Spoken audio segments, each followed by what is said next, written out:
My parents consent and turn a blind eye as my younger brother repeatedly steals from me. And when confronted about it, they always justify his behavior and end up yelling at me for everything my brother does. Eventually, my aunt got involved and helped me through this situation.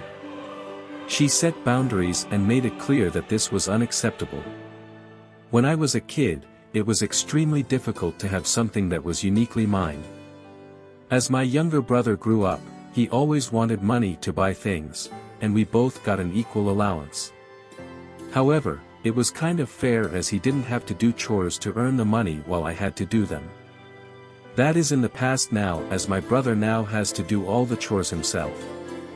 My brother always wanted more money, whether he spent it or saved it. Sometimes he would save, which was strange as you would think he would spend his savings as soon as he could. Both my brother and I received about $25 a month in pocket money, and I was very grateful for that. I used to save most of my money, but my brother always wanted more. One day, as a teenager, I came home to find that my room had been ransacked. The only thing missing was my money, which I had hidden so my brother wouldn't get it.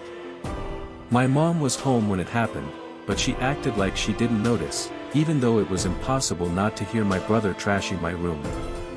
I confronted her about it, but she just apologized and said my brother was special, making excuses for him. This kept happening over and over again, and my parents always made excuses instead of taking action. I felt frustrated and powerless. Finally, I told my aunt everything, who decided to intervene. She confronted my parents and questioned them for allowing my brother to steal from me and not doing anything about it. My mother started complaining again that my brother had special needs, but my aunt scolded my parents, reminding them that they have 2 children and that my feelings matter too. As a solution, my aunt offered me a safe place to keep my money at her house in a lockable safe. I accepted the offer and started saving my savings there. Unfortunately, my brother still broke into my room a few times in search of money, but I was protecting all my savings at my aunt's house. My parents kept blaming me for the situation even when I asked how it was my fault for not allowing my brother to steal from me. They kept coming back to using the excuse that my brother had special needs.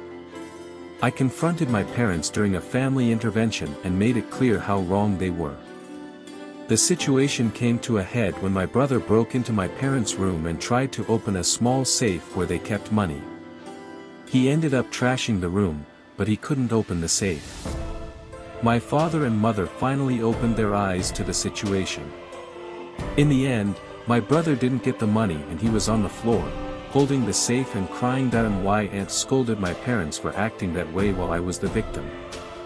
My parents took all the money my brother had stolen and threw it at me as if I had stolen it from him. It was a pitiful scene. So my aunt suggested that I keep my money at her house in a lockable security box, and I said yes. Since then, my brother tried to break into my room several times for money, but I was keeping all my savings at my aunt's house. My parents asked me where I had hidden it, but I refused to tell them. It was hard to believe they were on my brother's side, so I asked why they wanted to know. They stopped insisting when they saw that I wouldn't budge. This situation caused a lot of tension in the family, but my brother never managed to steal my money again. My parents realized how wrong they were and apologized profusely. My aunt made it clear that she would be extremely disappointed if this happened again. Fortunately, I was able to count on her support and protect my savings.